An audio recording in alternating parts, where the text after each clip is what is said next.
What is up today, Dallas Cowboys fans, Cowboy Nation? This is I Talk Game 247, and we are going to talk about the Dallas Cowboys versus Carolina Panthers coming up Sunday at 12 o'clock p.m. Central Time. Of course, we all know about the beatdown the Dallas Cowboys delivered to the, I should say, underman, especially at the quarterback position, the New York Giants, NFC East division rival, 49-17 last week. So this is another opportunity for the Dallas Cowboys to take advantage of what should be, I'm going to say again, what should be a weaker opponent in the Carolina Panthers. Starting quarterback, rookie first round overall, number one overall pick, Bryce Young out of the University of Alabama. Of course, he has had an underwhelming season. Again, we're talking about normally when a team has a number one overall pick, it's for a reason. You're looking all over the place. They have weaknesses all over their team, but the Dallas Cowboys should find themselves being able to take advantage of some of these opportunities. Carolina Panthers, I think, are now sitting at 1-8.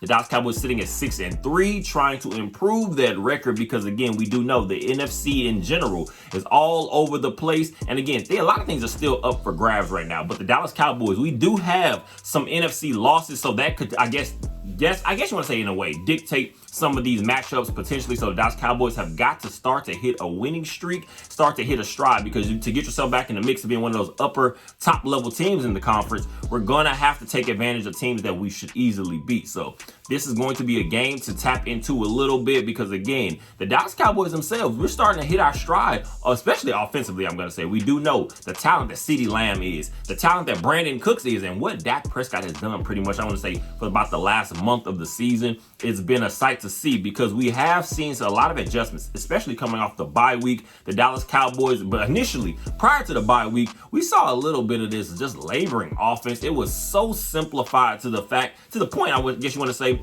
especially when you're talking about defenses, that we don't have to go back into the San Francisco 49ers. But these top level type defenses, when you're running some simplified type offense, a lot of times it's going to be much easier for these defenses with a lot of athletes and playmakers all over to easily be able to diagnose what you're trying to do. So what has been, I guess you want to say, a good positive is Mike McCarthy, Brian Schottenheimer, Dak Prescott, everybody getting on the same page, opening this thing up and using the playmakers we do have, because the Dallas Cowboys are not, I would say, we're not void of any talent offensively. So we are able to take advantage of some of these opportunities. Let's tack into it just a little bit. Of course, the Carolina Panthers had a serious decision to make this past draft, deciding between what you're talking about, C.J. Stroud out of Ohio State or Bryce Young from Alabama. Of course, the Heisman winner, Bryce Young, out of the University of Alabama once again, was taken number one overall, and he's had a mixed bag of results. Of course, it's going to be underwhelming because more times than not, obviously, when you're picking so high in the NFL draft, it's for a reason. That this Carolina Panthers, I'm going to say O-line, offensive line especially, is going to have some issues, I believe, with this Dallas Cowboys pass rush, because we do know this front seven, once we're rolling and everybody's starting to get involved, we are something serious. Micah Parsons, of course, obviously leads the show, but guys like DeMarcus Lawrence, Dorrance Armstrong, Dante Fowler last week against the Giants, we've seen some of these splash players. And obviously, I'm going to say this is going to be a game where I can see the Carolina Panthers trying to utilize their run game. Obviously, the past offseason, they brought in a guy, Miles Sanders from the Philadelphia Eagles formerly, and he was expected to be one of those guys that's going to help be one of those splash players for a young quarterback. But obviously, it has not turned that way, especially for some reason, because he has been replaced with Chuba Hubbard, I believe second, third year player, a few years out of Oklahoma State.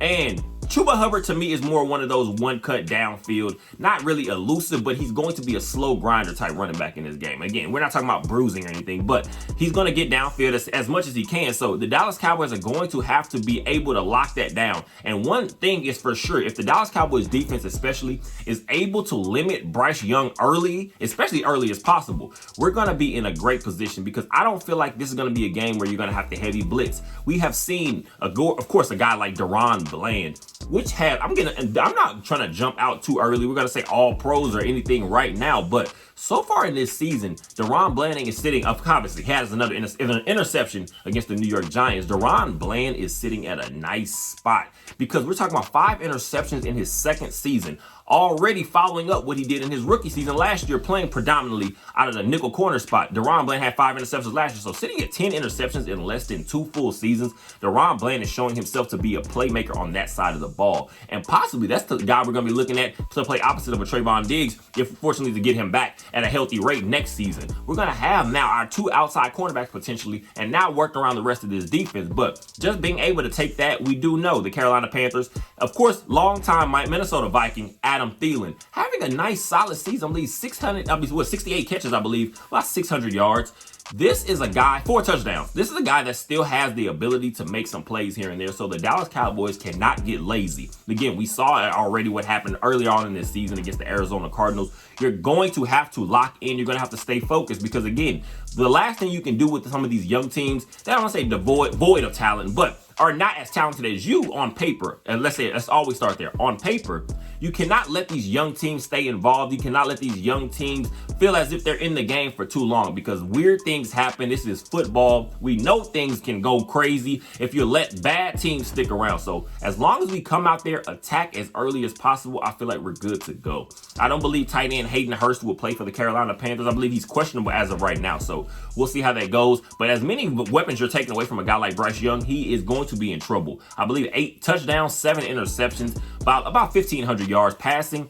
So the Dallas Cowboys make the Carolina Panthers as one-dimensional as possible, and we'll be in a great position because Micah Parsons, he talks all the time pretty much about, we do know, one thing is for sure, especially when you're talking about more pass rush, your front seven work, quarterback pressures, all these things matter, and sometimes the stats don't always show up. Micah Parsons, he's not, last week I believe a lot of times he starts to bring up this past week, how him not showing up on the stat sheet does not mean that he's not having impact on the game. And honestly, it's sometimes where you hear casual opinions and casual takes. A guy's not showing up on the stat sheet, and you mean that for some reason, I'm going to say, some people take that as if you're not having any impact on the game. We do know that's not true. Micah Parsons opens up so many things for other people. So I'm expecting to see another just group effort in our pass rush, of course. And again, do not sleep again on DeMarcus Lawrence. This is a guy that's kind of still making his name. We do know he's not what he used to be, but he is that consummate pro. He's that consummate veteran leadership that we need on the defensive side of the ball. So the Dallas Cowboys are in a great spot. Obviously, we know we no longer have Leighton Vander Esch. He is going to be on injury reserve, out for the remainder of this season with the neck injury.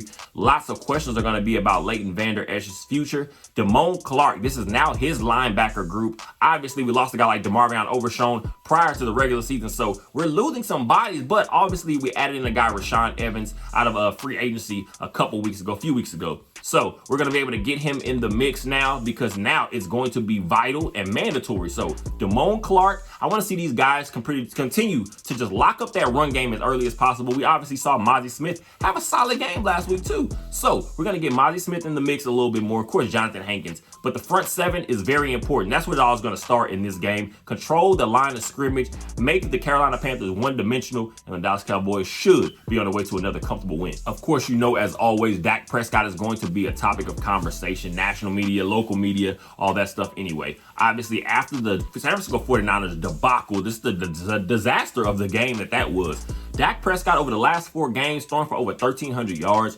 12-2 touchdown to interception ratio. I believe rushing about 90 yards and 2 touchdowns on the ground in that same time period. Dak Prescott is using his legs more. Again, like I just said, Dak Prescott has now taken full control of this offense. Mike McCarthy has given him the keys. Brian Schottenheimer has given him the keys. And that is exactly what the Dallas Cowboys need to do. Because again, that slow, methodical, that I guess you want to say slow-paced, methodical type offense that we were trying to run earlier on in the season was obviously detrimental. Because again, when teams know that you have these offensive weapons, but you're not utilizing them to the best of your ability, it makes it so much easier to defend this team. Because one thing we can say for sure, the offensive line itself has not really done well in the run blocking scheme. I believe Tony Pollard does have more than 500 yards rushing this year.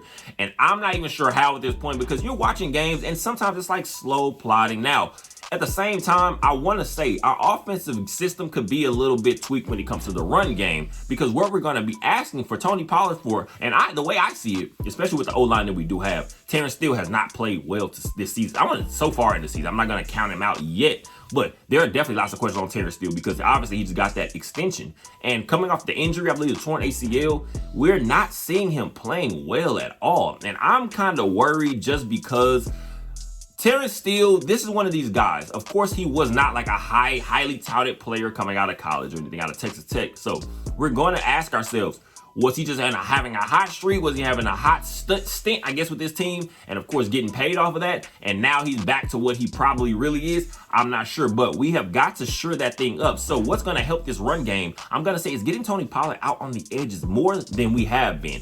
I feel like a lot of times when you're watching these games, we're kind of utilizing him more in the sense of the way that we kind of have used an Ezekiel Elliott over the last couple of years. And that's not Tony Pollard's game. You have got to get him out in space. Let him be more useful. I'm going to say, especially in the screen game. We can get Tony Pollard his touches in more ways than just natural carries because he is an offensive weapon.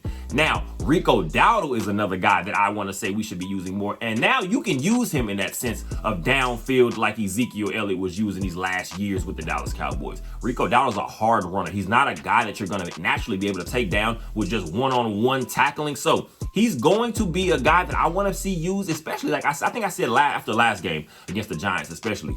Use Rico Dowdle way more in the red zone. Inside the 10 and up, I'm saying, especially as we get inside the red zone, but obviously 10 and in, exactly where I want to see Rico Dowdle being the man inside the red zone. Tony Pollard is great down the field within those, I just want to say the 20 to 20, but I want to see Rico Dowdle being the man down in the goal line situations, because again, to me, those are not necessarily, I'm going to say easy touchdowns, but when you have a guy that runs that hard, you have got to use these weapons. We don't want to see Rico Dowdle being wasted on the bench. And I'm not saying necessarily he should be getting 15 carries a game, but I should be seeing Rico Dowdle getting maybe 10 carries, 10 to 12 possibly a game, depending on the context. Obviously, we do know. If we're taking control of games early, we should be able to utilize a guy like Rico Dowdle. This is a guy that I can see being a very big weapon as the season continues to go on. Obviously, we do know CeeDee Lamb, of course, obviously having a crazy game, now having the NFL record for most games, I believe 10 plus catches, 150 plus yards in a season. In one season, 3 straight games, obviously. And the kids, obviously, we're talking about who also? Brandon Cooks, I've spoken about, obviously. Brandon Cooks, 109 catches, 173 yards last week, a touchdown. We've seen him being used more. Also, Jake Ferguson. Like I said, to me, this is going to be my big 3 when it comes to our receiving. And I'm going to say CeeDee Lamb, Brandon Cooks, Jake Ferguson. That should be your pecking order. And not necessarily in that order. I'm going to say, actually, I'll change that. Not necessarily in that order. But those are the 3 guys I feel should be utilized the most. We do know Michael Gallup did have a nice deep touchdown catch last week. But Michael Gallup, at this point, I haven't lost all confidence in him fully, because I said he is a guy that I can see being used more in the red zone. Those back shoulder fades, 50-50 balls. That's Michael Gallup's game. But inside from 20 to 20, that should not be Michael Gallup's time to be eating, because we have other guys that can give you more just every specific play. So we're going to now find out what the Dallas Cowboys really are. This is one of those games, and of course we can obviously say on paper the Dallas Cowboys should easily win, as I already stated also. But this is one of those games that is going to show how serious of a team you are, because again, no win naturally is easy in the NFL. It's any given Sunday, and it's been stated that for a reason. Come out here, take care of business. Do not let a young team with void of as much talent as you have, opposite teams, take control of any aspect of this game, because they should not. Chuba Hubbard, like I said, is going to be a guy that's potentially going to be able to make some plays here and there in the run game, but I'm not seeing him making any splash plays. Bryce Young, he's still a young, learning rookie quarterback. You do have aging Adam Thielen at this point. So the Dallas Cowboys should be able to take control of this game, be able to put their foot on the Carolina Panthers' necks as early as we can. And by the fourth quarter, hopefully, I'm going to say should be kind of like last week against the Giants. Should be another game we're looking at seeing a Cooper Rush sighting. Again, the Dallas Cowboys face off against the Carolina Panthers at 12 p.m. Central on Sunday. And that is before the Thanksgiving game, obviously, against the Washington Commanders, NFC East rival. We know those games are always in limbo here and there. A couple plays here and there can be the altering flipping point and momentum changes in those type games. So take advantage of the Carolina Panthers. This is on Sunday as early as you can. Dak Prescott obviously thrown for over 2,400 yards, 17-6 touchdown to interception ratio.